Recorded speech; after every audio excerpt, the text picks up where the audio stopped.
குறிப்பா ஒரு வார்த்தை ஒன்று பயன்படுத்தினாங்க, கொள்கை கோட்பாடு இல்லாத கட்சிகள்லாம் இன்னைக்கு என்ன நிலைமை இருக்கான்னு பாத்தீங்களா அப்படின்ற மாதிரி ஒரு மாதிரி சிரிப்பு ஒன்று சிரிச்சாரு. இதை வச்சு பார்க்கும்போது நாம் தமிழர் கட்சியை தான் மறைமுகமா சொல்றாரு அப்படின்ற மாதிரி பார்க்கப்படுது. விஜய் சொன்னதுல திமுகவே சொல்லியிருக்காங்க கொள்கை இல்லாம, அதிமுகவே சொல்லியிருக்கலாம் கொள்கை இல்லாம, இன்னும் சொல்ல போனா அவரவே கூட அவர் சொல்லிக்கலாம்.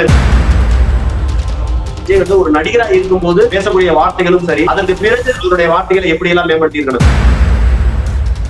பாலியல் வன்கொடுமை தடுக்கப்படவே இல்ல. காவல்துறை சீர்திருத்தம் செய்யவே இல்லை. இன்னும் வரை காவல்துறையில் லஞ்சம் தலைவிரிச்சு ஆடுது. இந்தியாவிலேயே கனிம வளத்தை பத்தி பேசியது, கடலம்ம மாநாடு நடத்தினது, ஆடு மாடுகளுக்கான மாநாடு, பஞ்சபூதங்கள் சொல்லக்கூடிய 50 சக்திகளுக்கு ஆதரவாக மாநாடு நடத்திய கட்சி நாம் தமிழர் கட்சி. உலக வெப்பமயம் ஆகுதலை தடுக்கன்னு சொல்லி பேசுறாங்க. ஆனால் அதை நடைமுறைப்படுத்தக்கூடிய ஒரு கட்சி நாம் தமிழர் கட்சி தான். மக்கள் வந்து போராடி யாரு, தரையில போராடுறவன் யாரு, திரையில போராடுறவன் என்ற வித்தியாசம் பார்க்க தெரியல. சீமானனை சட்டசபையில போனாதான் நாம் தமிழர் கட்சியினுடைய கொள்கை சட்டசபையில் பேசப்படும். அப்ப அதற்கு அவர்கள் என்ன பதில் சொல்றாங்கன்னு தெரியும். இன்னைக்கு எதிர்கட்சியில இருக்கவங்களுக்கு அதிகபட்சம் நக்கல் நையாண்டி பண்ணுவாங்க, பேசுவாங்க. புரியுதுங்களா? அந்த ஒத்த செங்கலை காட்டிட்டே 3 தேர்தல ஜெயிச்சார்ல உதயநிதி, அதே மாதிரி அவங்க ஜெயிக்க பார்ப்பாங்க. அது வரல, நீங்க ஒண்ணு தெரிஞ்சுக்கங்க. சீமான் அவர்கள் என்ன மாத்திக்கணும்னு நினைக்கிறீங்க? திமுகவினுடைய அவகாசத்தை நம்ம தவிர்த்துக்கிறது நல்லதா இருக்கும். மாண்புன்ற பேர்ல நம்ம நினைக்கிறோம். ஆனா இந்த அளவிற்கு திமுக நம்ம மாண்பு காட்ட தேவையில்லை.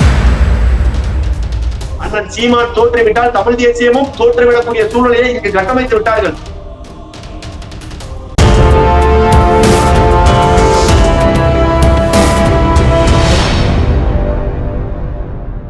யூத் தமிழர்களுக்கு அன்பு வணக்கம். இன்றைய சிறப்பு நேர்கள் நம்மோடு இணைந்திருப்பவர் நாம் தமிழர் கட்சியின் கொள்கை பரப்பு செயலாளர் முனைவர் நத்தம் சிவசங்கரன் அவர்கள். வணக்கம் சார். வணக்கம். எப்படி இருக்கீங்க? நல்லா இருக்கீங்க. நீங்க நல்லா இருக்கீங்களா? நல்லா இருக்கு. நேற்று தினம் பாத்தீங்கன்னா தமிழ்நாடு முதலமைச்சர் விஜய் அவர்கள் வந்து கரூரத்துல வந்து பாதிக்கப்பட்ட 31 பேர் குடும்பத்துக்கும் வேலை கொடுத்திருந்தாங்க. அது தொடர்ந்து ஒரு 20 நிமிடத்துக்கு மேல உரை நடத்திருந்தாங்க. அதுல வந்து நிறைய விஷயங்கள் பேசினாங்க. திருட்டு திமுகன்னு சொல்லி திமுக ஒரு பக்கம் பேசினாங்க, எல்லா கட்சிகளும் விமர்சனம் பண்ணியிருந்தாங்க. குறிப்பா ஒரு வார்த்தை ஒன்று பயன்படுத்தினாங்க, கொள்கை கோட்பாடு இல்லாத கட்சிகள்லாம் இன்னைக்கு என்ன நிலைமை இருக்கான்னு பாத்தீங்களா அப்படின்ற மாதிரி ஒரு மாதிரி சிரிப்பு ஒன்று சிரிச்சாரு. இதை வச்சு பார்க்கும்போது நாம் தமிழர் கட்சியை தான் மறைமுகமா சொல்றாரு அப்படின்ற மாதிரி பார்க்கப்படுது. நீங்க எப்படி பாக்குறீங்க அந்த பேச்சை?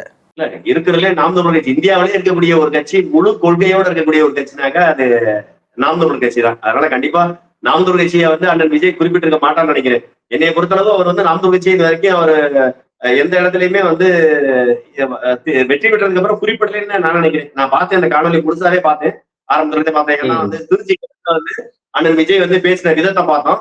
அதை நிறைய பேர் வந்து எல்லாருமே கருத்து சொல்லியிருந்தாங்க. நானும் கூட ஒரு ஊடகத்துல பேசும்போது சொல்லியிருக்கேன், ஒரு கட்சியினுடைய தலைவரா வந்தது பிறகு, அதாவது ஒரு அண்ணன் வந்து விஜய் வந்து ஒரு நடிகரா இருக்கும் போது பேசக்கூடிய வார்த்தைகளும் சரி, அதற்கு பிறகு அவருடைய வார்த்தைகளை எப்படி எல்லாம் மேம்படுத்தி இருக்கணும். ஒரு திரைத்துறையில இருக்கக்கூடிய ஒரு நடிகரா பேசும்போது அதுக்கே வார்த்தைகள் வந்து கண்ணியமா இருக்கணும். பொதுவாகவே மனிதன் என்பவன் ஒரு பொதுவெளியில பேசும்போது கண்ணியத்தோடு தான் இருக்கணும். அப்படி இருக்கும்போது ஒரு நடிகரா இருக்கும் போது இருக்கிற கண்ணியத்தை விட நடிகருக்கும் கண்ணியம் வேணும். அப்ப பேசும்போது கண்ணியத்தோட பேசணும். ஆனா அப்ப கூட ஒரு உணர்ச்சி வசப்பட்டு பேசலாம். ஆனால் அதற்கு பிறகு ஒரு கட்சியை ஆரம்பித்த பிறகு, கட்சியுடைய தலைவராக வந்த பிறகு அண்ணன் இன்னும் கண்ணியமா பேசணும் அப்படின்லாம் நாங்க நினைச்சோம். அதற்கு பிறகு கூட அதுலயே நிறைய கொஞ்சம் மாறுபட்ட கருத்துக்கள் இருந்து அவர் பேசுனதுல நம்மளுக்கு உடன்பாடு இல்லை. நிறைய இடங்கள்ல வந்து கொஞ்சம் ஒரு தலைவர் அந்த இடத்துல இருந்து அவர் பேச தவறி இருந்தார். அதே மாதிரியே வந்து நம்ம திருச்சியிலையும் நம்ம பார்த்தோம். திருச்சியில வெற்றி பெற்று முதலமைச்சர் ஆன பிறகு நன்றி அறிவிப்புக்காக வந்திருந்தாரு திருச்சிக்கு. அப்படி ரொம்ப திருச்சி கிழங்குக்காக வந்திருந்தாரு. அப்பவும் ஒரு பேசின தோரணை வந்து அந்த தேர்தல் பிரச்சார கூட்டங்கள்ல பேசின மாதிரி இருந்துச்சு. பொதுவாகவே ஒண்ணு தெரிஞ்சுக்கங்கய்யா, ஒரு நபர் வந்து போட்டியிடும் போது ஒரு கட்சி சார்பாக இருக்கலாம். ஆனால் வெற்றி பெற்ற பிறகு அவருக்கு வாக்களிக்காத மக்களுக்கும், அண்ணன் விஜய்க்கு வாக்களிக்காத உங்களுக்கும் எனக்கும் சேர்த்து அண்ணன் விஜய் தான் முதலமைச்சர். நீங்க சொல்றதெல்லாம் வச்சு பார்க்கும்போது விஜய் அவர்கள் நாம் தமிழர் கட்சியை குறித்து பேசல, ஒரு அதிமுகவை தான் சொல்றாரு. ஏன்னா அதிமுக கொள்கை இல்லாதனாலதான் எல்லா கூட்டமும் விலகி இன்னைக்கு தாவேக பக்கம் வருது அப்படின்னு சொல்றாரு. எடுத்துக்கலாமா? அது மாதிரி எடுத்துக்கலாம். ஏன்னா அதிமுகவுக்கு கொள்கைன்னு பெரிய அவங்க வந்து திராவிட சித்தாந்தத்தோட இருக்காங்களா? இன்னைக்கு திமுகவே திராவிடத்துல இல்ல. அவங்க முழுமையா திராவிடம் இருந்திருந்தாங்க கண்டிப்பாக வந்து தேவாலயத்துல போய் உதயநிதி ஐயா பேச வேண்டிய, அதாவது அங்க போய் பிரேயர் பண்ண வேண்டிய தேவை இருந்திருக்காது. இன்னும் அவங்க மனைவியும் வந்து கிறிஸ்தவ மதத்தை பின்பற்றி, அவங்க மார்க்கத்தை பின்பற்றி அவங்களுடைய வழிபாட்டை தொடர்றாங்க. அதை விட மிக அதிகமான மூட நம்பிக்கையோடு தினசரி ஒட்டகத்துக்கு மாலை மரியாதை பண்றது, ஒட்டகத்துக்கு சாஸ்திர சம்பிரதாயங்கள் பண்றது, மாட்டுக்கு சாஸ்திர சம்பிரதாயங்கள் பண்றது, இந்த மாதிரியான நாம எல்லாருமே தமிழருடைய பாரம்பரியத்துல பண்பாட்டுல பசுவை வந்து நாம வந்து ஒரு தெய்வமா வழிபடுறோம், உழவுக்கு பயன்படுத்துறோம். பொதுவா வந்து பசுக்கும் காளைகளுக்கு எல்லாத்துக்குமே விழாவே எடுக்கிறோம். நம்மளுடைய பொங்கல் விழாவே பாத்தீங்கன்னா விவசாயத்துக்காக நன்றி செலுத்துற பெருவிழா தான். நம்ம அதை பார்க்கலாம். ஆனா சாஸ்திர சம்பிரதாயம் பண்றதுக்காக ஒட்டகத்துக்கு போய் மாலை மரியாதை பண்ணி அதை சாஸ்திரம் பண்றது, பசுவுக்கு மாலை மரியாதை பண்ணி சாஸ்திரம் பண்றது. அப்ப நம்ம என்ன செய்யணும், இந்த மாதிரியான மூட நம்பிக்கையில பூராமே செய்யக்கூடிய துர்கா ஸ்டாலின் அம்மாவினுடைய கணவர் எப்படி திராவிட சித்தாந்தத்தினுடைய தலைவராக இருக்க முடியும்? அவர்கள் எப்படி கொள்கையோட இருந்திருப்பாங்க, கோட்பாடோட இருந்திருப்பாங்க. அப்ப அண்ணன் விஜய் பேசுறத நீங்க ரெண்டு விதமா எடுத்துக்கலாம். இன்னைக்கு திமுகவும் கொள்கை இல்லாம தான் இருக்கு. வெளியில தான் கொள்கையை பேசுறத தவிர வீட்டுக்குள்ள எல்லாம் கொள்கை இல்ல. முழு நேர கொள்கையாக முழுமையான கொள்கையா இல்ல. ஐயா கி வீரமணியினுடைய குடும்பத்துல நடந்த திருமணத்தை போய் பார்த்தா தாலி கட்டிக்கிட்டாங்க. ஊர் போய் தாலி அறுக்கக்கூடிய ஐயா கி வீரமணி தன்னுடைய குடும்பத்துல தாலி கட்டும் போது என்ன செஞ்சுக்கிட்டு இருந்தாரு? அப்ப உங்க திராவிட செத்து போச்சு தானே, உங்க திராவிட கொள்கை செத்து போச்சு தானே. திராவிட கொள்கை வெறும் வார்த்தைகளையும் புத்தக அளவுலையும் தானே இருக்கு. திராவிடத்தை அந்த கட்சியினுடைய தொண்டர்கள், அடிமட்ட தொண்டர்கள் பின்பற்றுவதில் 10 விழுக்காடு கூட அந்த கட்சியினுடைய தலைவர்கள் பின்பற்றுவது கிடையாது. அப்படின்னா அவர் சொன்னதுல, அண்ணன் விஜய் சொன்னதுல திமுகவே சொல்லியிருக்காங்க கொள்கை இல்லாம, அதிமுகவே சொல்லியிருக்கலாம் கொள்கை இல்லாம. இன்னும் சொல்ல போனா அவரவே கூட அவர் சொல்லிக்கலாமே தவிர அவர் வெற்றி பெற்று விட்டார் அப்படித்தானே தவிர, உண்மையை சொல்லணும்னா ஐயா எம்ஜிஆர் எப்படி எம்ஜிஆருடைய முகத்திற்காக அதிமுக வந்ததோ, அதிமுகவுக்கு திராவிட சித்தாந்தமும் திராவிட கொள்கையும் எதுவுமே கிடையாது. ஐயா எம்ஜிஆர் என்ற ஒரு நடிகரின் முகம், அம்மையார் ஜெயலலிதா என்ற ஒரு நடிகையின் முகம், இந்த 2 முகங்களை வைத்துதான் அதிமுக என்ற ஒரு கட்சி இவ்வளவு நாள் காணப்படுச்சு. இன்னைக்கு அது நிலைத்தன்மை இல்லாமல் இருப்பதற்கான காரணமும் கூட கொள்கையாகவோ சித்தாந்தமாகவோ அல்ல. அந்த கட்சி கொள்கைக்காகவோ சித்தாந்தத்துக்காக அல்ல. அவர்கள் முழுக்க முழுக்க சினிமா மோகத்தில் ஐயா எம்ஜிஆருக்காக வாக்கு செலுத்தினார்கள் ஒரு குறிப்பிட்ட காலத்துல. அதுக்கப்புறம் அம்மையார் எம்ஜிஆருக்காக வாக்கு செலுத்தினார்கள். ஒரு குறிப்பிட்ட காலத்திற்கு அப்புறம் பணத்திற்காக இரட்டை இறக்கி வாக்கு செலுத்தினார்கள். மாறாக ஒருபோதும் கொள்கைக்காக அவங்க வாக்கு செலுத்தல. அங்க அப்படி ஒரு கொள்கையே கிடையாது. கொள்கைக்காக வாக்கு செலுத்தலாம் கூட அவங்க ஆட்சிக்கு வந்ததுக்கு அப்புறம் லஞ்சம் நிறைய இடத்துல ஒழிக்கப்பட்டு சொல்றாங்க. அதே மாதிரி வாக்குறுதிலாம் நாங்க நிறைவேற்ற மாட்டோம் எல்லா கட்சிகளும் விமர்சனம் பண்ணாங்க. ஆனா இப்ப தாய்மாமன் தங்கம் போற திட்டம் அறிஞர் அண்ணாவுடைய பிறந்த நாள்ல அதை நீடிக்க போகுதுன்ற மாதிரி சொல்லியிருக்காங்க. இல்ல விக்ரம், நீங்க இதை ஏத்துக்கிறீங்களோ இல்லையோ, நான் இன்னைக்கும் நாம் தமிழ் கட்சியில தான் இருக்கேன். நாம் தமிழ் கட்சியுடைய மாநில கொள்கை செயலாளர் நீங்களே அறிமுகப்படுத்துறீங்க. அதே இடத்துல நான் இருக்கேன். இன்னைக்கும் தேசிய தலைவர் பிரபாகரனுடைய படத்தை தான் பையில வச்சிருக்கேன்.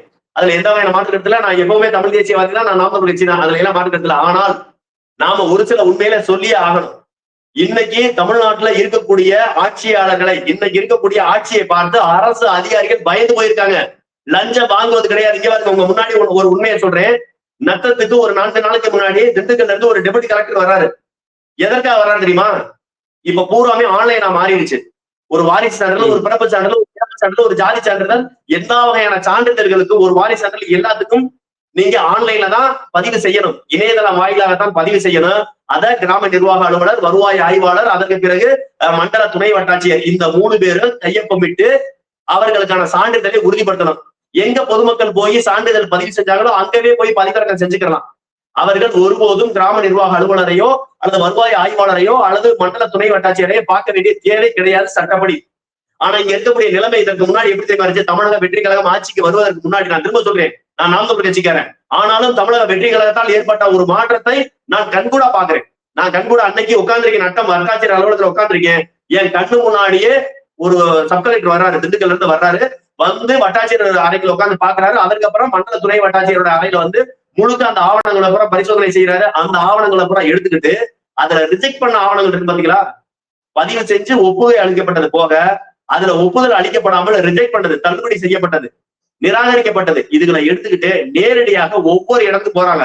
இப்போ ஒரு நபர் வந்து வாரிசு சான்றிதழ் இதுக்கு பதிவு செஞ்சிருக்காருன்னா அந்த வாரிசு சான்றிதழை அதிகாரிகள் மண்டல துணை வட்டாட்சியர் வந்து நிராகரிச்சிருக்காருன்னா நிராகரித்ததற்கான காரணம் என்ன? அது எங்கு நிராகரிக்கப்பட்டது?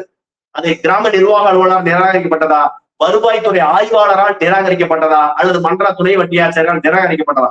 இதை பார்த்துட்டு அந்த நிராகரிக்கப்பட்ட ஆவணத்தை எடுத்துக்கிட்டு நிராகரிக்கப்பட்ட அது என்ன சொல்லணும்னாக்க அந்த பயனாளி யாரோ அந்த பயனாளி அந்த அந்த வாரிசு சான்றிதழை பதிவு செய்த பயனாளியினுடைய வீட்டுக்கே போறாங்க. வீட்டுக்கே போய் உங்களுடைய வாரிசு சான்றிதழ் நிராகரிக்கப்பட்டிருக்கு, நிராகரிக்கப்பட்டதுக்கான காரணம் இது சொல்லியிருக்காங்க, இந்த காரணம் உண்மைதானா, வேற எதுவும் லஞ்சம் கேட்டாங்களா, வேற எதுவும் லஞ்சம் எதிர்பார்த்து உங்களை நிராகரிச்சாங்களா, உண்மையிலேயே நிராகரிக்கப்பட்டதுக்கான காரணம் சொல்லப்பட்டுள்ள அதிகாரிகளால் சொல்லப்பட்டுள்ள எழுதப்பட்ட காரணங்கள் சரியான ஆய்வு செய்யறாங்க. அப்ப உனக்கு தெரிஞ்சுக்க வைக்கிறோம், எனக்கு பிடிக்காத கட்சியில எனக்கு பிடிக்குது பிடிக்கல, அண்ணன் விஜய் பிடிக்குது பிடிக்கல, அதெல்லாம் தாண்டி இந்த ஆட்சியில் ஊழல் தற்காலிகமாக இப்ப பாருங்க, ஊழல் செய்தவர்கள் அண்ணன் விஜய் சுத்தி இருக்கிறாங்க.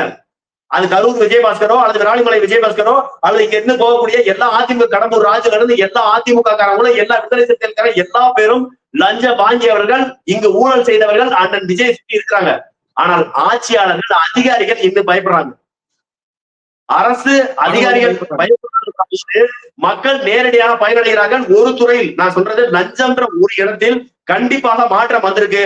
அது தமிழ்நாடு அரசுக்கு கண்டிப்பாக வெகுஜன மக்களா நாம நன்றி சொல்லணும். எப்ப பார்த்தாலும் குறை சொல்லி என்ன சாதிக்க போறீங்க? இங்க பாருங்க, பாலியல் வன்கொடுமை தடுக்கப்படவே இல்ல. காவல்துறை சீர்திருத்தம் செய்யவே இல்லை. இன்னும் வரையும் காவல்துறையில லஞ்சம் தலைவிரிச்சு ஆடுது. ஒரு ஏழை எளிய மக்கள் இன்னைக்கு காவல்துறையில போய் லஞ்சம் இல்லாமல் ஒரு குற்றத்தை பதிவு செய்ய முடியல. இன்னைக்கு நிலைமைக்கு நத்தம் காவல் நிலையத்தில் ஒரு பாதிக்கப்பட்டவர் வந்து என்னுடைய அலுவலகத்தில் மனு டைப் பண்ணிட்டு இருக்காரு. என்னன்னு கேட்டா, ஒரு அடிக்கடி பிரச்சனை, போலீஸ் ஸ்டேஷன் போனா கம்ப்ளைண்ட் கொடுக்க மாட்டாங்க. உடனடியாக சிஎம் செல்லுக்கு இவருடைய கம்ப்ளைண்ட் அனுப்புங்க. உடனடியாக எஸ்பிக்கு ஆன்லைன் அனுப்புங்க. எஸ்பிக்கு டிஎஸ்பிக்கு தபால் அனுப்புங்க. எல்லா அட்ரஸையும் எழுதி கொடுத்துட்டு தான் நான் வந்திருக்கேன். காவல்துறையில் லஞ்சம் ஒழிக்கப்படவில்லை. காவல்துறையிலேயோ பத்திரப்பதிவு துறையில லஞ்சம் ஒழிக்கப்படவில்லை. பத்திரப்பதிவு துறையில இன்னைக்கும் வாங்குறாங்க பணம். ஆனா என்ன செய்யறாங்க? நேரடியா வாங்கினா மாட்டிக்கிறவங்க வெளியில மறைமுகமா ஆளுகளை வச்சு வாங்குறாங்க. ஆனால் வருவாய்த்துறையில் லஞ்சம் வாங்குவது குறைந்தபட்சம் பயமாச்சும் வந்திருக்கு. வாங்க பயப்படுறாங்க. வேலைகளினுடைய அளவு மாறி இருக்கு. 3 நாளைக்குள்ள ஒரு சான்றிதழ் அங்கீகரிக்கப்பட்டிருக்கணும். அப்படி அங்கீகரிக்காட்டி அதற்கான நிராகரிக்கிறீங்கன்னா அதற்கான காரணத்தை போட்டு நிராகரிச்சிருக்கணும். இதுக்கு முன்னாடி எல்லாம் 3 மாசம் 6 மாசம்ல நிராகரிக்காம கூட வச்சிருப்பாங்க. ஒரு பதிவு செய்யப்பட்ட ஒரு ஆவணத்திற்கு நீங்க இந்த ஆவணத்தை ஏத்துக்கிட்டு ஆவணத்தை வெளியிட்டீங்களா இல்லையா? ஆவணத்தை அவங்க தரவிறக்க செய்ய முடியுமா இல்லையா? ஆவணம் வந்து ஏற்றுக்கொள்ளப்பட்டதா நிராகரிக்கப்பட்டதா எந்ததுமே தெரியாது வருவாய்த்துறையில. ஆனா இன்னைக்கு 3 நாளைக்குள்ள ரிசல்ட் வரணும். நான் தினசரி மக்களோடு மக்களாக பழகுவான். வருவாய்த்துறையில் இன்று லஞ்சமாக பயப்படுகிறார்கள். ஆனால் காவல்துறையிலே பத்திரப்பதிவு துறையிலே லஞ்சம் ஒரு ஒளியவே இல்லை. அதையும் நான் சொல்லிக்கிறேன். லஞ்சத்தை ஒழிப்பதற்கு முயற்சி செய்கிற தமிழக வெற்றி கழகத்திற்கு நன்றி. அது எல்லா துறையிலும் வரணும். குறிப்பா காவல்துறையில வரணும். குறிப்பா காவல்துறையில யாரு வந்தாலும் உடனடியாக அவங்களுடைய புகார் மனுவை வாங்கி கொண்டு புகார் மனுக்கான ரசீது கொடுக்கணும். இதை இன்னும் கடுமையாக்கணும். ஏன்னா மக்கள் வந்து கண்ணீரோடு நிற்கக்கூடிய இடம் ஏன்னா காவல் நிலையத்துல தான். அவர்கள் ஏற்படக்கூடிய பாதிப்பு, அவர்கள் அவங்க படக்கூடிய புகார் சொல்லக்கூடிய இடம் காவல்துறை. அந்த காவல்துறை இன்னும் அதிகமாக கவனம் செலுத்தப்பட வேண்டும்.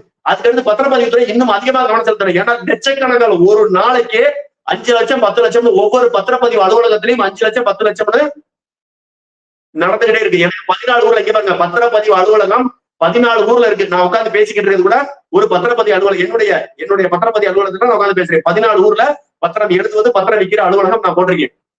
எனக்கு அந்த துறையில் நடக்கிற ஊழல்கள் தெரியுது. ஆனா அதே நேரத்துல வருவாய்த்துறைக்கும் போய் ஒரு தினசரி வட்டாட்சியர் அலுவலகம் மாவட்ட ஆட்சியர் அலுவலகத்துக்கு மக்கள் பிரச்சனைக்காக போய் குரல் கொடுக்குறேன். அங்க போகும்போது நான் பாக்குறேன் வட்டாட்சியர் அலுவலகங்கள்ல வருவாய்த்துறைகள்ல பயம் வந்துருச்சு. லஞ்சம் வாங்கக்கூடாது, ஊழல் பண்ணக்கூடாது.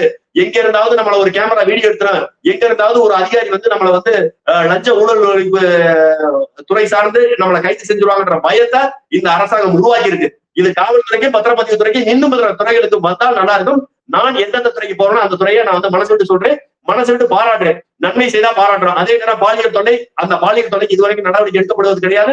இன்னும் துறை ரீதியாக மிக விரைவாக பாலியல் குற்றங்களுக்கும் குறிப்பாக சிறுமிகளுக்கு எதிராக நடக்கிற உடனுக்குடனான தண்டனைகள் தீர்ப்புகள் வரணும். நீதித்துறை வழியாக இன்னும் விரைவுபடுத்தணும். இது போதுக்கு இன்னும் தாவேகாவினுடைய கட்சிக்காரங்க நிறைய பேர் ஒவ்வொரு அலுவலகங்களை போய் பணம் கேட்டு மிரட்டுறாங்கன்ற தகவல் வருது. இங்க நத்தத்திலேயே சாணார்பட்டின்ற பகுதியில மணல் கொள்ளை செய்யறவங்கள்ட்ட போய் எனக்கு இவ்வளவு நீ பணம் கொடுத்தா மணல் அள்ளிக்க, எனக்கு இவ்வளவு பணம் கொடுத்தா செங்க கலவசனுக்கோ ஓடு மண்பானை செய்யற இடங்களுக்கோ நீ மண் அள்ளிக்கலாம், குளத்திலையும் ஆத்திலையும் மண் அள்ளுறதுக்கு எனக்கு பணம் கொடுக்கணும்னு கட்சிக்காரங்க கூப்பிட்டு மிரட்டுறாங்கன்ற செய்தி எனக்கு வருது. எந்த அளவுக்கு அதுல உண்மை இருக்கு, எந்த அளவுக்கு போயிட்டு தெரியல. அதுக்கு தகுந்த ஆதாரத்தை கொடுத்தீங்கன்னா கட்சியினுடைய தலைமை வந்து அதை கூப்பிட்டு யாரும் கண்டிச்சு நடவடிக்கை எடுக்க போறாங்கல்ல? இல்ல, இந்த சாணார்பட்டியில் நடந்த மணல் கொள்ளைக்கு எதிராக, இந்த மண் அள்ளுறதுக்கு எதிராக இந்த அந்த ஆளுங்கட்சியை சேர்ந்த நபர்கள் லஞ்சம் கேட்டது எல்லாமே காணொலிகளா வந்து அந்த கட்சிக்குள்ள இருக்கிற நபர்களே அதற்கு வந்து அவங்களுடைய தலைமைக்கு ரிப்போர்ட் அனுப்பியிருக்கா, நாங்க நடவடிக்கை எடுக்கணும்னு எனக்கு சொன்னாங்க. இப்படி ஒரு செய்தியிலேயே ஒரு செய்தி வந்து இந்த வீடியோ ஆடியோ, இந்த வீடியோ ஆடியோக்களை வைத்து இவர்கள் செய்தது உண்மையா பொய்யா, இவர்கள் உங்க கட்சிக்காரங்க தானான்னு சொல்லிட்டு அந்த கட்சிகளை இருக்கிறவங்களுக்கே நான் அந்த வீடியோக்களை காணொலியில பூராமே ஃபார்வர்ட் பண்ணேன், அவங்களுக்கு அனுப்புனேன். அதுல பூரா பார்த்துட்டு அண்ணே இந்த தவறு நடந்திருக்கிறேன், இந்த தவறு நாங்கள் எங்களுடைய தலைமைக்கு அனுப்புறோம்னே, இப்படியா வந்த ஒரு சில நபர்கள் இந்த தவறுகளை செய்யறாங்கன்னு இனிமேல் நடக்காம பார்த்துக்கணும்னு சொல்லிட்டு அவர்கள் அனுப்பினார்கள். இது நடந்தே 1.5 மாசம் 2 மாசம் ஆயிடுச்சு. அதற்கு பிறகு அவங்க என்ன நடவடிக்கை எடுத்தாங்க நான் கேட்கல. ஒருவேளை அடுத்து கேட்டுட்டு அடுத்த காணொலிகளை கூட பதிவு செய்யறேன். ஆக இங்கு மணல் கொலை நடக்குதான நடக்குது. இந்த மணல் கொலை நடக்கிறதுக்கு எங்களுக்கு பணம் கொடுக்கணும்னு கேட்டு கட்சிக்காரங்களை வாங்குறாங்கன்ற செய்தி வருது. இந்த தவறுகளை அண்ணன் விஜயும் அந்த கட்சிக்காரங்களும் தடுக்கணும், நடவடிக்கை எடுக்கணும். நான் ஊரோட சொல்லிட்டேன். அதை செஞ்சவங்க பேர் எனக்கு தெரியல. அடுத்து வரக்கூடிய காலங்களில் தெரிஞ்சாங்க அதை பதிவு செய்யறேன். அதே நேரத்துல இங்க இருக்கக்கூடிய வருவாய்த்துறை லஞ்சமாக பயப்படுகிறது. ஒரு கிராம நிர்வாக அலுவலர் என்ன சொல்றாரு, நாங்க எங்க துறை லஞ்சம் வாங்குறத தவிர்த்துட்டா இங்க இருக்கக்கூடிய காவல்துறையும் வருவாய்த்துறையும் பதிவுத்துறை இந்த 3 துறைகள் லஞ்சம் வாங்குவதை தவிர்த்து விட்டால் அடுத்து இங்க தமிழ்நாட்டில் லஞ்சமே இருக்காது. இப்ப அதாவது வருவாய்த்துறை லஞ்சத்தை தவிர்த்து கொண்டிருக்கிறது. பதிவுத்துறை காவல்துறை லஞ்சத்தை தவிர்த்துட்டா இது முழுமையாக லஞ்சமற்ற ஒரு சூழ்நிலையை உருவாக்கக்கூடிய வாய்ப்பு இருக்கு நான் நம்புறேன். நான் எதிர்கட்சி தான், நாம் தமிழர் கட்சி தான் உண்மையிலே தமிழ்நாட்டின் எதிர்கட்சி, நாம் தமிழர் கட்சி தான் உண்மையிலேயே மத்திய அரசுக்கு எதிர்கட்சி. ஆனால் அந்த எதிர்கட்சி ரெண்டு நாள் மனசாட்சியோட பேசுறேன். இது சரியா தவிர யாரை விமர்சிச்சாலும் அதை பத்தி கவலைப்பட மாட்டேன். எனக்கு ஒரு மனசாட்சி இருக்கு, மனசாட்சிப்படி நான் பாக்குற சொல்றேன். வருவாய்த்துறை அதிகாரிகள் சொல்றாங்க என் துறை லஞ்சம் வாங்குறதே தவிர்க்கிறதுன்னு, அதை நான் கண்கூடவே பாக்குறேன். ஆனாலும் பத்திரப்பதிவுத்துறை, காவல்துறை இன்னும் தீவிர நடவடிக்கை தேவை. இது என்னுடைய தனிப்பட்ட பார்வை, தனிப்பட்ட கருத்து. ஒருவேளை அண்ணன் விஜய் நாம் தமிழரை கொள்கை இல்லாத கட்சின்னு சொன்னால் அவரே மல்லாக்கப்படுத்துற எச்சிய தூக்குறாங்க. அண்ணன் உங்களை விட அதிகமான கொள்கையோடு இயங்கக்கூடிய தமிழ்நாட்டிலே இந்தியாவிலேயே கனிம வளத்தை பத்தி பேசியது, கடலம்ம மாநாடு நடத்தினது, ஆடு மாடுகளுக்கான மாநாடு, மேய்ச்சல் மீட்டெடுக்க நடத்தினது, பஞ்சபூதங்கள் சொல்லக்கூடிய 50 சக்திகளுக்கு ஆதரவாக மாநாடு நடத்திய கட்சி நாம் தமிழர் கட்சி. மரங்களுக்கு மாநாடு, கடலமா மாநாடு, மலைகளுக்கான மாநாடு, ஆடு மாடுகளுக்கான மாநாடு, இப்படி எல்லா வகையிலும் கனிம வளங்களையும் இயற்கை வளங்களையும் பேணி பாதுகாப்பது. உலக வெப்பமயம் தடுக்கணும்னு சொல்லிட்டு உலக நாடுகள் கூட உட்காந்து பேசுறாங்க. உலக வெப்பமயமாகுதலை தடுக்கணும்னு சொல்லி பேசுறாங்க. ஆனால் அதை நடைமுறைப்படுத்தக்கூடிய ஒரு கட்சி நாம் தமிழர் கட்சி தான். பல கோடி பனை திட்டம்ன்ற திட்டத்தின் மூலமாக ஒவ்வொரு ஊர்களையும், கம்மாய்களை, குளங்களை, பனைமரத்தை நடுறதோடு மட்டுமில்லாமல் நட்டு வளர்த்து கபாத்து பண்ணி இன்னைக்கு மரங்களா மாத்தி இருப்பது நாம் தமிழர் கட்சி மட்டும்தான். நாங்கள் செய்ய துவங்கிய பிறகுதான் திமுகவினுடைய சபாநாயகர் ஐயா அப்பாவு 1 லட்சம் பனை விதைகளை நான் இலவசமா தரேன்னு சட்டசபையில் அறிவிக்கிறார். அவர் பனையேரியோட குடும்பத்துல பிறந்தவர், அவர் திருநெல்வேலி மாவட்டத்துல பிறந்தவர். ஆனால் அந்த மாவட்டத்தினுடைய பிரதான தொழிலா இருக்கக்கூடிய பனை தொழிலை பற்றி நாம் தமிழர் கட்சி ஒரு அவேர்னஸ், ஒரு விழிப்புணர்வை ஏற்படுத்திய பிறகுதான் அவரே சட்டசபையில் அறிவிக்கிறார்னா இதுதான் நாம் தமிழர் கட்சியுடைய கொள்கை. இன்னைக்கு தமிழ்நாட்டில் இருக்கக்கூடிய ஒவ்வொரு கிராமங்களையும் நாம் தமிழர் கட்சி நட்ட பனைமரங்கள் எத்தனை, ஆலமரம் எத்தனை, அரச மரம் எத்தனை, எத்தனை பள்ளி கல்லூரிகளை இலவசமா மரக்கன்றுகளை கூட கொடுத்துருக்கோம், எத்தனை தொழிலாளர்கள் தன்னை மரக்கன்றுகளை கூட கொடுத்துருக்கேன். நீங்க எடுத்து பாத்தீங்கன்னா தெரியும். இது போகத்துக்கு அவசரத்திற்கு தமிழ்நாடு முழுக்க ஜாதி பார்க்காமல், மதம் பார்க்காமல், கட்சி பார்க்காமல், ஏழை பணக்காரர் என்ற வித்தியாசம் பார்க்காமல் குருதி கொடை மூலமாக தேசிய தலைவர் பிரபாகரனுடைய பிறந்தநாள் விழா மட்டுமல்லாமல் ஒவ்வொரு மாதமும் தொடர்ச்சியாக தினந்தோறும் இரவு பகலாக ரத்த தானத்தை செய்து கொண்டே இருக்கக்கூடிய ஒரே கட்சி, குருதிக்கொடை பாசறை என்று வச்சிருக்கக்கூடிய ஒரே கட்சி நாம் தமிழர் கட்சி தான். பாசறை எல்லாரும் வச்சிருப்பாங்க, ஆனால் 24x7 ஒவ்வொரு நாளும் வருடம் முழுக்க எப்ப ரத்தம் கேட்டாலும் கொடுக்கக்கூடிய ஒரே கட்சி நாம் தமிழர் கட்சி. அப்ப அதிகபட்ச கொள்கையை தமிழ்நாட்டில் வைத்து அதை தொடர்ச்சியாக பின்பற்றக்கூடிய ஒரு கட்சி அப்படின்னா அது நாம் தமிழர் கட்சி தான். சீமானுடைய தம்பிகள் தான், தேசிய தலைவர் பிரபாகரனுடைய பிள்ளைகள் தான். இல்ல இது எல்லாமே பண்றீங்க, மக்களுக்காக போராடுறீங்க, குரல் கொடுக்குறீங்க, ஆர்ப்பாட்டம் நடத்துறீங்க, பொதுக்கூட்டம் நடத்துறீங்க, மக்களுக்காக தொடர்ந்து களத்திலே நிக்கிறீங்க, எல்லாமே தெரியுது. சீமான் அவர் நல்லா பேசுறாரு, ஆனாலும் கூட அவரை முதலமைச்சராக்குறதுக்கான மக்கள் ஆர்வம் காட்டி அவருக்கு வாக்கு செலுத்தி வெல்ல வைக்க மாட்டாங்கிறாங்க. என்ன காரணம் நினைக்கிறீங்க? பிழை மக்கள் மேல இருக்கா, இல்ல நம்ம ஏதாச்சும் தவறு பண்றோமா நீங்க பாக்குறீங்களா?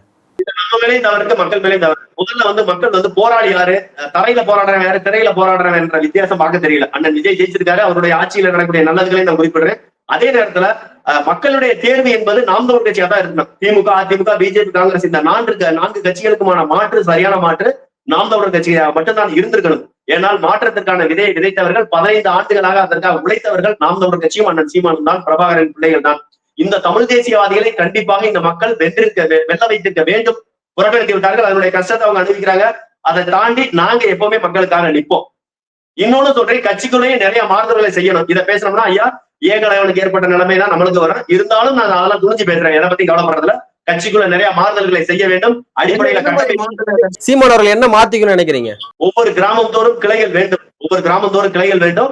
இன்னும் நிறைய கிளைகளை கட்டமைக்க வேண்டியது இருக்கு. கட்சியுடைய கட்டுப்பாடு இன்னும் நிறைய கட்டமைப்புகள் நிறைய செய்ய வேண்டியது இருக்கு. குறிப்பாக இணையதளத்தை ஐடிவிங்க நிறைய மாறுதல்கள் செய்யணும்.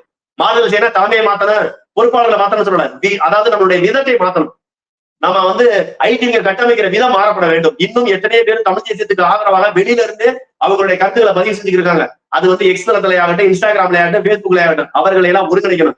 யாரெல்லாம் தமிழ் தேசியத்திற்காக உழைக்க விரும்புகிறார்களோ அவர்களை கூட ஒருங்கிணைக்கணும். அவங்க என்னென்ன செய்யறாங்களோ அவங்களை பாராட்டணும். அவங்களுக்கு என்னென்ன தேவை இருக்கோ அந்த தேவைகளை நாம இணையதள வாயிலா என்னென்ன நிறைவேற்ற முடியும், அவர்களுக்கு என்னென்ன ஆதரவு தேவை, அவர்களுக்கு என்னென்ன பரப்புரை தேவை, அல்லது அவர்கள் வேற என்ன எதிர்பார்க்கிறார்கள். அவர்கள் ஒருவேளை ஒரு இணையதளத்திலே நிறைய பேர் நம்மளுக்காக காணொலி செஞ்சுக்கிட்டே இருப்பான். அவனுக்கு தேவை ஒரு சீமானனுடைய 2010 சீமான பேசுற காணொலிகள் தேவைன்னு நாம எதிர்பார்ப்பான். அப்ப அந்த மாதிரியான காணொலிகளோட லிங்கை நம்ம அவங்களுக்கு அனுப்பணும். ஒருவேளை நம்மகிட்ட பழைய காணொலிகள் எல்லாமே பேக்கப் வச்சிருப்பாங்க, ஐடி வச்சிருப்பாங்க. அந்த பேக்கப் எல்லாம் எடுத்து இன்னும் மீண்டும் யூடியூப் சேனலை ஏற்றணும், பதிவேற்றங்கள் செய்யணும், நிறைய கத்திரிச்சு அதுக்கப்புறம் இணையதளங்களை பதிவேற்றம் செய்யணும். 2010 இருந்து 2026 வரை இந்த 15 காலகட்டங்கள்ல, 15 ஆண்டுகள் காலகட்டங்கள்ல எவ்வளவு காணொலிகள் இருக்கோ, 16 ஆண்டு காலகட்டத்துல இருக்கக்கூடிய காணொலிகளை பூரா மீண்டும் யூடியூப்களை பதிவேற்றம் செஞ்சு ஆவணப்படுத்தி, அல்லது ஏதாவது ஒரு வெப்சைட் மூலமாக அதை பூரா ஆவணப்படுத்தி அதை வெகுஜன மக்களுக்கும் சரி, அல்லது இன்ஸ்டாகிராம் இன்ஃபுளுசர், இன்னும் சோசியல் மீடியாவில் இருக்கக்கூடிய ஃபெமிலியரா இருக்கக்கூடிய நபர்களுக்கு பூராத்துக்குமே அதை பூராத்தையும் கொடுத்து அவர்கள் இன்னும் பல்வேறு வகையில சீமானனுடைய உழைப்புகளை காணொலி வாயிலா கொண்டு போறதுக்கு நாம அடிப்படையில கட்டமைப்புக்கு உதவி செய்யணும். அவங்களுக்கு ஒரு பிளாட்ஃபார்ம் அமைச்சு கொடுக்கணும். எனக்கு அதுல அண்ணனா இருந்தாலும் கூட சீமானே இருந்தாலும் நான் அண்ணனை என்னைக்கு ஒருபோதும் விட்டு கொடுக்கல. சீமான் அண்ணன் என் உயிரானவர், அதுல எந்த விட்டு கொடுக்கல. என் உயிருக்கு சமமானவரா இருந்தாலும் அண்ணன் இந்த திமுக உறவை கொஞ்சம் தவிர்த்தா நல்லா இருக்கு நினைக்கிறேன். நிறைய நம்மளுக்கு அவப்பேர் வருது. ஐயா வந்து இவர் வந்து அனிதா ராதாகிருஷ்ணன் சீர் கொண்டு வந்ததுல இருந்தோ அது நிறைய பேர் என்கிட்ட கேட்கறாங்க, எப்ப அனிதா ராதாகிருஷ்ணன் இன்னைக்கு சீர் கொண்டு வர்றாரு ஏன் பண்ணிக்கிறாங்க, இல்லங்க அதெல்லாம் தவிர்த்துக்க, அது ஒரு சொந்த பந்தம் அப்படின்னு சொன்னா அவர் ஏங்க வந்து மூத்த பையனுக்கு ஒரு பெரிய கிடாவெட்டெல்லாம் வச்சு பெரிய அளவுல ஒரு காது குத்து வச்சுக்கிறேன், அந்த காது வரலன்னு கேட்கறாங்க. என்னால பதில் சொல்ல முடியல. இப்படி நிறைய வந்து இடர்பாடுகள் இருக்கு. அதனால திமுகவினுடைய சவகாசத்தை நம்ம தவிர்த்துக்கிறது நல்லதா இருக்கும். மாண்புன்ற பேர்ல நம்ம நினைக்கிறோம். ஆனா இந்த அளவிற்கு திமுக நம்ம மாண்பு காட்ட தேவையில்லை. தேசியத்தலைவர் பிரபாகரனுடைய தாயார் பார்வதி அம்மாள் வந்து தமிழ்நாட்டிற்கு மருத்துவத்திற்காக வந்த போது விமான நிலையத்திலேயே அவங்களை திருப்பி அனுப்புனாங்க. அப்ப அந்த இடத்துல அவங்களுக்கு மாண்பு இல்லையே, அவங்கள்ட்ட போய் நம்ம ஏன் மாண்பு காட்டணும்? 1 லட்சம் ஆத்மாக்கள் 1 லட்சம் உயிரை வந்து ஈழத்துல கொன்று பூச்ச காங்கிரஸோட கரங்கோட்டு நின்றாரு. அவங்களுக்கு எதுக்கு நம்ம மாண்பு காட்டணும்? அதனால திமுக மாண்பானவர்கள் அல்ல.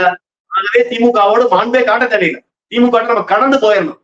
நம்ம என்ன செஞ்சுக்கலாம், முன்னக்கூட்டியே பாத்துக்கலாம். இந்த தேதியில இந்த இடத்துல அவங்க இருக்காங்களா, அவங்க போனதுக்கு அப்புறம் நம்ம போகலாம். இல்ல முடிஞ்ச அளவுக்கு பார்த்தோடனே வணக்கம் சொல்லிட்டு கூட கொஞ்சம் தள்ளி போய்க்கலாம். அண்ணன் வந்து அதை கொஞ்சம், ஏன்னா எனக்கு உழைச்சு வீணா போகுது இருக்கிறோம். நம்ம உழைப்பெல்லாம் வீணா போகுது. எல்லா பேரும் இதை வந்து இங்க வரல. இன்ன வரையும் சீமானனை பத்தின தப்பான விடயங்கள், தப்பான காணொலிகள் பூரா கிராமம் பூரா போய் சேர்ந்துருச்சு. நம்ம பிரச்சாரத்துக்கு போயில ஒரு சிலர் அந்த காணொலியில காட்டிய கேள்வி கேட்கறாங்க, கஷ்டமா இருக்கு. ஆனா சீமானன் உழைச்ச உழைப்பு என்னன்னு யாரும் தெரியல. மாலை நேர கல்லூரி மாதிரி போய் இடுமாவன தம்பி இடுமாவன காட்சி சொல்லியிருப்பேன். அதே மாதிரிதான் சொல்றேன். மாலை நேர கல்லூரி சீமானன் போன ஒவ்வொரு ஒரு பிரச்சாரமும் ஒவ்வொரு ஒரு மேடை பேச்சு மாலை நேர கல்லூரி மாதிரி இருந்துச்சு. அந்த அளவிற்கு ஒரு பெரிய திரையை வச்சு, ஒரு பெரிய ஸ்கிரீனை வச்சு, ஒரு பெரிய எல்இடி ஸ்கிரீனை வச்சு எல்லா வகையிலையும் உலக வெப்பமயமாகுதல் என்ன, இந்த இதனால ஏற்படுற விளைவுகள் என்ன, பின்னாடி வந்து எந்த அளவுக்கு வந்து இந்த நம்ம வந்து தண்ணீருக்கு கஷ்டப்பட போறோம், எந்த அளவுக்கு வந்து உலகம் வந்து பாதிக்கப்பட போகுது, எந்த அளவுக்கு வந்து உயிரினங்கள் வந்து அழிய போகுது, இந்த உயிரினங்களால நம்மளுக்கு என்ன கிடைக்குது, மரங்களால எவ்வளவு ஆக்சிஜன் கிடைக்குது, மரங்களால் எவ்வளவு கார்பன் டை ஆக்சைடு மாற்றப்படுது, கடல்ல இருக்கக்கூடிய பாசிகள்னால எவ்வளவு கார்பன் டை ஆக்சைடு ஆக்சிஜனா மாற்றப்படுது, பவளப்பாறைனா என்ன, எத்தனை உயிரினங்கள் எந்தெந்த வகையில நம்மளுக்காக பயன்படுது, பனைமரம்னா என்ன, தேனீக்கள்னா என்ன, இதுல இங்க இருக்கக்கூடிய விதை இருக்கக்கூடிய காய்கறிகள் பழங்கள்லாம் என்ன, இப்படி ஐயா வாழும் நம்மால் ஒரு மாதிரி எல்லா வகையிலும் உலக அரசியல பூரா பேசி திரைய வந்து ஒவ்வொரு அந்த திரையின் மூலமாக காணொலிகள் வாயிலாகவே மாலை நேர கல்லூரி மாதிரி நடத்தினார். நாம் தமிழர் கட்சியில் இருக்கக்கூடிய ஒவ்வொரு வேட்பாளர்களும் தேர்தல் பிரச்சாரம் செய்யல, மாறாக மக்களுக்கு போய் விழிப்புணர்வு கொடுத்தாங்க. உடம்புல நோய் வரக்கான காரணம் என்ன, உணவுப் பொருட்கள் மூலமாக கார்பரேட் நிறுவனங்கள் நோய் எப்படி பரப்புறாங்க, அந்த நோயின் மூலமாக நோயால் பாதிக்கப்பட்ட மக்கள் அவங்க எந்த அளவுக்கு மருந்து மாத்திரை வாங்குறாங்க, இந்த மருந்து மாத்திரை பார்மசி பிசினஸ் மூலமா எவ்வளவு அவங்க சம்பாதிக்கிறாங்க, நம்மளை பூராமே நடமாடும் நோயாளிகளா எப்படி கார்பரேட் நிறுவனங்கள் மாத்துது, எப்படி இந்த உணவுல இருந்து இந்த கார்பரேட் நிறுவனங்கள் தயாரிக்கிற உணவுல இருந்து கார்பரேட் நிறுவனங்களுடைய திட்டமிட்ட நோய் பரப்பக்கூடிய இடங்கள்ல இருந்து நாம எப்படி தப்பிக்கிறது, எப்படி இயற்கை வளத்தோட வாழ்றது, எப்படி வந்து தற்சார்போட வாழ்றது, எப்படி வந்து நோயற்ற வாழ்க்கையை வாழ்றது, இயற்கை உணவுனா என்ன, இப்படி எல்லாம் எல்லா வகையிலும் போய் ஒரு ஒரு ஒரு பேராசிரியர் மாதிரி தான் அவர் வேலை பார்த்தார். தேர்தல் பிரச்சாரம் செஞ்ச ஒரு கட்சி தலைவர் மாதிரி எங்களை பார்க்கலாம். இரவு பார்க்கலாம், மழையில் பார்க்காம வெயில்ல பார்க்காம ஒவ்வொரு நாளும் அண்ணனை மாதிரி உழைக்கிறதுக்கு, அண்ணனை மாதிரி பயணப்படுறதுக்கு, அண்ணனை மாதிரி டிராவல் பண்றது யாரால முடியாது, அண்ணனை மாதிரி படிக்கிறதுக்கு யாரால முடியாது. அப்படியே அந்த சீமானனை இங்கு நாம தவற விட்டு விடக் கூடாது. அவர் இருக்கும்போதே தமிழ் தேசியம் வெல்ல வேண்டும். அண்ணன் சீமான் தோற்றுவிட்டால் தமிழ் தேசியமும் தோற்றுவிடக்கூடிய சூழ்நிலையை இங்கு கட்டமைத்து விட்டார்கள். ஆக சீமானனை இருக்கும் போதே நாம தமிழ் தேசியத்தை வெல்ல வைத்து விட வேண்டும் என்பதற்காகத்தான் நம்ம இந்த அளவு ஓடுறோம், உழைக்கிறோம். அதே நேரத்துல கட்சிக்குள்ள இருக்கிறவங்களே கட்சிக்கு எதிரான செயல்களை செய்யறாங்க. மாற்று கட்சிக்காரங்கள்ட்ட அண்டர் கிரவுண்ட் டீலிங்ல இருந்து நிறைய பணம் சம்பாதிக்கிறாங்க. யூடியூப்ல பேசி அதன் மூலமா வருமானம். திமுக அதிமுகவின் மூலமா அண்டர் கிரவுண்ட் டீலிங்ல இருந்துட்டு திமுக என்ன கருத்தை பேச சொல்றது அதை பேசுறது, அதிமுக என்ன கருத்தை பேசுறது அதை பேசுறது, தமிழக வெற்றி கழகம் ஆளுங்கட்சியும் எதிர்கட்சியும் இல்லாத போதே அவங்களை போட்டி அடிக்கிறது, போராடுறது, அதன் மூலமா திமுக ஒரு வருமானம் வாங்குறது. இங்க கட்சிக்குள்ள இருக்கிறவங்களே கட்சிக்கு எதிரான செயல்களை செய்யறாங்க. இதெல்லாம் அண்ணனுக்கு தெரியாம அண்ணனை ஏமாத்துறாங்க. அண்ணனுக்கு விடைகளை கடத்தணும். அண்ணன் இவர்களை தெரிஞ்சுக்கிட்டு கட்சியை மீண்டும் ஒரு புத்துணர்ச்சியோடு அண்ணன் சொன்ன மாதிரி 2016 கட்சி ஆரம்பிக்கும் போது எப்படி தூய்மையானவர்கள் இருந்தாங்களோ அதே மாதிரி மீண்டும் பால் போல தூய்மையான கட்சியை அந்த கட்சியை உருவாக்கணும். யாரெல்லாம் தவறான நபர்கள், யாரெல்லாம் கட்சியை வச்சு சம்பாதிக்கிறாங்க, யாரெல்லாம் கட்சிக்குள்ள வந்து கட்சிக்கு எதிரான கொள்கைகளோட, அது எதுவா இருந்தாலும் சரி, மாது போது எதுவா இருந்தாலும் சரி, இது மாதிரியான நபர்களை பூரா கட்சியை விட்டு நீக்கணும். கட்சிக்கு எதிராக இருக்கக்கூடிய நபர்களை கட்சியை விட்டு நீக்கணும். யார் தவறு செய்தாலும் அது தவறு அப்படின்ற வகையில கொண்டாந்து மீண்டும் கட்சியை. இப்ப கரூர்ல விஜய் அவர்கள் பேசும்போது அந்த காணொலி வந்து பள்ளிக்கூடத்துல ஒளிபரப்பு பண்ணியிருந்தாங்க. உடனடியா பள்ளி கல்வித்துறை அமைச்சர் வந்து நடவடிக்கை எடுக்கிறாங்க, அந்த தலைமை ஆசிரியர் சஸ்பெண்ட் பண்றாங்க. அது மாதிரி உங்க கட்சியில யாராச்சும் தவறான செயலில் ஈடுபட்டா கட்சி தலைமை கூட நடவடிக்கை எடுக்க வேண்டியதானே, ஏன் தவறுறாங்க? அதை உடனே நடவடிக்கை எடுக்கிறாங்க பாருங்க. இப்ப கரூர்ல ஒரு என்ன சொல்றது, அது முதலமைச்சராகவே இருக்கட்டும், அவர் பேசுகிற பேச்ச லைவ்ல வந்து ஒரு பள்ளியில அரசு பள்ளியில காட்ட வேண்டிய தேவையில்லை. ஆனா அந்த காட்டுறாங்கன்ற உடனடியாக பள்ளித்துறை அமைச்சர் ராஜ்மோகன் உடனே நடவடிக்கை எடுக்கிறாரு. அவரு வந்து உண்மையிலே கண் தொடர்பு எடுக்கிறாரு ஏதோ மக்கள் மத்தியில இது தவறுன்னு பதியப்படுது. உடனடியாக அந்த தலைமை ஆசிரியர் மேல நடவடிக்கை எடுக்கப்படுது. அப்ப நான் என்ன சொல்ல வரேன், தவறுன்னு தெரிஞ்சவங்க உடனே நடவடிக்கை எடுக்கிறாங்க. அதை நம்ம பாராட்டணும். ஐயா, தவறு செய்யும் போது நம்ம சுட்டி காட்டுறோம்ல, அதே மாதிரி நன்மை செய்யும் போது சரியான நிர்வாகத்தை கொடுக்கும் போது நம்ம பாராட்டணும். அதுக்கு நம்ம பாராட்டு தெரிவிக்கிறோம். அதே மாதிரி நாம் தமிழர் கட்சிக்குள்ள அண்ணன்ட்ட போய் இப்ப நம்ம பேசின விடயங்கள் போய் சேர்ல வைக்கிறோம். நான் இப்பவும் கூட பொதுத்தளத்துல இது பேசக்கூடாதுன்னு எனக்கு நல்லா தெரியும். ஆனா நான் பேசுற காரணம் இப்படி பேசினாச்சும் அண்ணன் போய் சேருதா அப்படிங்கறது என்னுடையது. நான் சொல்ல அதை புரியுதா விக்ரம்? ஏத்துப்பாரா இல்ல கட்சியை விட்டு நீக்கி வச்சிருவாரா நம்மள? இல்ல நீக்கினாலும் அதை பத்தி நான் கவலைப்படுறேன். தயாரா இருக்கு இதை பேச முடியுங்க. அந்த பொது வெளியில கட்சிக்குள்ள நடக்கக்கூடிய உள்கட்சி பிரச்சனையோ கட்சிக்குள்ள இருக்கக்கூடிய இடர்பாடுகளையோ பொது வெளியில பேசக்கூடாதுன்றது எனக்கு நல்லா தெரியும். ஆனால் எனக்கு வேற வழி இல்ல. நான் திரும்ப சொல்லிட்டேன், எனக்கு வேற வழி இல்ல. நான் இப்படி பேசினா தான் அன்னைகிட்ட போகும்னா போகட்டும். இதனால கட்சியை விட்டு நீக்கிறாங்களா, தாராளமா நீக்கட்டும். இதனால எதுவுமே இல்லை. எனக்கு இந்த கட்சியினால் ஒருபோதும் எந்த வகையிலும் தனிப்பட்ட பயன் கிடையாது. ஒரு ரூபாய் சம்பாதிச்சது கிடையாது. இந்த கட்சியால் எனக்கு தனிப்பட்ட பயன் இல்ல. மாறாக என்னுடைய சொந்த பணத்தை பொறுத்து இந்த கட்சிக்கு உழைக்கிறேன். நான் உங்கள்கிட்ட போய் பேட்டி கொடுக்குறேன், ரூபா கொடுக்குறீங்களா? ஏதாவது பேமெண்ட் கொடுக்குறீங்களா? உங்களுக்கு நான் பேசுறதுக்காக நத்தத்துல இருந்து இந்த அலுவலகத்துக்கு 25 கிலோமீட்டர் என்னுடைய கார்ல நான் வந்து இந்த காணொலியை பதிவு செஞ்சுட்டு அடுத்த நான் ஊருக்கு போறேன். இது கூட எனக்கு செலவு, என் கைக்காசு கூட பேசுறேன். இது கூட கட்சியினுடைய நன்மைக்காக, தமிழ் தேசியனுடைய நன்மைக்காக, அண்ணன் சீமானுடைய உழைப்பு வெள்ளனுங்கிறதுக்கு தான் பேசுறேன். இதனால கோவிச்சுட்டு அண்ணன் சீமான் ஏத்துக்கிறேன். என்னால முடிஞ்சதை நான் செய்யறேன். நான் திரும்ப சொல்றேன், நான் என்னால் முடிந்தவரை இந்த கட்சிக்காக உழைக்கிறேன். கட்சியில நடக்கக்கூடிய தவறுகளை நான் சுட்டி காட்ட வேண்டிய கடமை இருக்கு. என்னால தலைமை கிட்ட போய் சுட்டி காட்ட முடியல, வேற வழி இல்ல. இணையதளத்துல பேசுறேன். இது என்னுடைய கருத்து மட்டும். என் கட்சிக்குள்ள அடிப்படையில ரத்தத்தை வேர்வை சிந்தி உழைக்கக்கூடிய ஒவ்வொரு நபரினுடைய குமுறல். இது சரி செய்யணும். கட்சி ஆரம்பிச்ச 3 வருஷத்துல தமிழ்நாட்டுல ஆட்சியை பிடிச்சாங்க. 15 வருஷம் ஆச்சு, ஒரு எம்எல்ஏ நான் ஜெயிக்கல. அண்ணன் சீமானாச்சும் ஜெயிச்சிருக்கணும். அதையே செய்யல. இல்ல, அதாவது குறைந்தபட்சம் இப்ப வந்து ஒரு கட்சி ஆட்சியில இருக்கு. அப்படி இருக்கும்போது அடுத்த பொது தேர்தல் வர்ற வரைக்கும் நம்ம இடைத்தேர்தலை வென்று சீமானன் ஒருவராவது சட்டசபையில போகும்போது, அண்ணன் சீமானனுடைய குரல் சட்டசபையில் ஒலிக்கும் போது ஒரு மிகப்பெரிய மாற்றத்திற்கு அது ஒரு அச்சாரமாக இருக்கும். அது ஒரு ஆரம்ப புள்ளியா இருக்கும் நான் நம்புறேன். அதனால எப்படியாவது சீமானனை ஜெயிக்க வைக்கணும். சீமானனை ஜெயிச்சு சட்டசபையில போனாதான் நாம் தமிழர் கட்சியினுடைய கொள்கை சட்டசபையில் பேசப்படும். அப்ப அதற்கு அவர்கள் என்ன பதில் சொல்றாங்கன்னு தெரியும். இன்னைக்கு எதிர்கட்சியில இருக்கவங்களுக்கு அதிகபட்சம் நக்கல் நையாண்டி பண்ணுவாங்க, பேசுவாங்க. புரியுதுங்களா? அந்த ஒத்த செங்கலை காட்டிட்டே 3 தேர்தலை ஜெயிச்சார்ல உதயநிதி, அதே மாதிரி அவங்க ஜெயிக்க பார்ப்பாங்க. அது வரல. நீங்க ஒண்ணு தெரிஞ்சுக்கங்க, ஒரே ஒரு நபர் மட்டும், ஒரே ஒரு உதயநிதி மட்டும் கிடையாது. தமிழ்நாட்டில் ஒவ்வொரு மாவட்டத்திலும் ஒவ்வொரு உதயநிதி இருக்கிறார்கள். இங்க இளைஞர்களுக்கு வாய்ப்பு கொடுக்குன்னு திமுக சொல்லும். ஆனா அந்த இளைஞர் யாரா இருப்பாங்க? பொன்முடி மாவட்டத்துல பொன்முடியோட மயனா இருப்பாரு. ஐ பெரியசாமியோட மாவட்டத்துல ஐ பெரியசாமியோட பையன், ஐ பெரியசாமியோட பையன் செத்துல இருப்பாரு. ஏவா வேலுவோட பையனா இருப்பாரு. ஏவா வேலுவோட மாவட்டத்துல, துரைமுருகனோட மாவட்டத்துல துரைமுருகனோட பையனா இருப்பாரு. டிஆர் பாலுவோட மாவட்டத்துல டிஆர் பாலுவோட பையனா இருப்பாரு. இதுதான் இளைஞர்களா? இதே மாற்று நபர்களுக்கு வாய்ப்பு கொடுக்குறதா? இளைஞர்களுக்கு வாய்ப்பு கொடுக்குறதா? அப்படின்னா என்ன? தமிழ்நாட்டில் இருக்கக்கூடிய 234 தொகுதியிலும் 38 மாவட்டத்திலே 38 உதயநிதி இருக்கிறார்கள். வாரிசு அரசியல் செய்வதற்காக மட்டும். இந்த வாரிசு அரசியலை எப்படி உடைப்பீங்க? இவங்களை எப்படி வெளிக்கொண்டு வருவீங்க? ஒருத்த செங்கலை வச்சுட்டு 3 தேர்தல மக்களை ஏமாத்திட்டாரு உதயநிதி. அதே மாதிரி ஏமாத்தான்னு நினைக்கிறாங்க. அப்ப சட்டசபையில உதயநிதி பேசுவது பேச்சு அல்ல. உதயநிதி சரியான எதிர்கட்சி அல்ல. இன்னைக்கு சட்டசபைக்கு வெளியில மக்கள் மத்தியில, மக்கள் அரங்கத்துல நாம் தமிழர் கட்சி தான் சரியான எதிர்கட்சியா இருக்கு. இந்த எதிர்கட்சியினுடைய தலைவராக இருக்கக்கூடிய அண்ணன் சீமான் சட்டசபையில போய் முழங்கும் போது இங்க மிகப்பெரிய மாற்றம் வரும். குறைந்தபட்சம் தமிழக வெற்றி கழகத்தை வழிநடத்தவும் நெறிப்படுத்தவும் அண்ணன் சீமான் சட்டசபையில போய் ஆகணும். நாம் தமிழர் கட்சி என்பது கட்டமைக்கப்பட்டது வெறுமன ஒரு அரசியலுக்காக மட்டுமல்ல, உயிர் நேயத்துக்காக கட்டமைக்கப்பட்டது. நாம் தமிழர் கட்சியில வெறுமன காசு சம்பாதிக்கணும், பணம் சம்பாதிக்கணும், பதவி வேணும், ஜெயிச்ச உடனே வேற கட்சிக்கு போயிடலாம், தோத்த உடனே வேற கட்சிக்கு போயிடலாம் இருக்கக்கூடிய நபர்களுடைய மனநிலை இருந்திருந்தா இவ்வளவு பணமரமோ, ஆலமரமோ, அரசமரமோ, மரங்களோ அல்லது இங்க இருக்கக்கூடிய கம்மாயில தூர்வாடுறத தன்னெழுச்சியாக போய் நாம் தமிழர் கட்சி பிள்ளைகள் செஞ்சிருக்க மாட்டாங்க. நாம் தமிழர் கட்சியில் இருக்கக்கூடிய பொறுப்பாளர்கள் என்பவர்கள் ஒரு குறிப்பிட்ட இடத்துல பெரிய பொறுப்பு இருக்கவங்க மட்டும்தான் அயோக்கியர்களா இருப்பாங்க. ஆனா அடிப்படையில் நாம் தமிழர் கட்சியினுடைய தொண்டர்கள் மிகச் சரியானவர்கள். இவர்கள் தங்களுடைய காசுல தான் அரசியல் சேவை செய்கிறார்கள். தங்களுடைய காசுல தான் மரக்கண்டு நடுறான். தங்களுடைய காசுல தான் மரக்கண்டு இலவசமா கொடுக்குறான். தங்களுடைய காசுல தான் பயணிச்சு போய் குருதி கூட இலவசமா கொடுத்துட்டு வர்றான். தங்களுடைய காசுல தான் கம்மாய்கள் குளங்களை தூர்வாடுறான். ஒருபோதும் நாம் தமிழர் கட்சியினுடைய இருக்கக்கூடிய அடிப்படை தொண்டர்கள் கட்சி மாற மாட்டாங்க. இந்த கட்சி ஜெயிச்சாலும் தோத்தாலும் இந்த கட்சியில இருந்து இருப்பார்கள். உறுதியாக நாம் தமிழர் கட்சி வெல்லும். இந்த கட்சியில இருக்கக்கூடிய தொண்டர்கள் வெளியில போக மாட்டாங்க, இதே கட்சியில தான் இருப்பாங்க.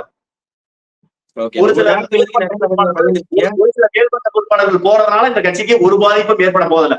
கண்டிப்பாக ஒரு சில மேல்மட்ட பொறுப்பாளர்கள் போவதற்கான வாய்ப்பு இருக்கு. அப்படி போனாலும் இந்த கட்சிக்கு பாதிப்பு ஏற்படாது. அப்படி போறவங்க இந்த கட்சியை பத்தி அவதூறு பரப்பாம இருக்கணும்னு தாழ்மையா கேட்டுக்கிறேன். உங்க நேரத்தை ஒதுக்கி நிறைய தகவல்கள் பகிர்ந்துருக்கீங்க. மிக்க மகிழ்ச்சி. நன்றி சார். மகிழ்ச்சி. நன்றி. உங்க பணி சிறக்கட்டும்.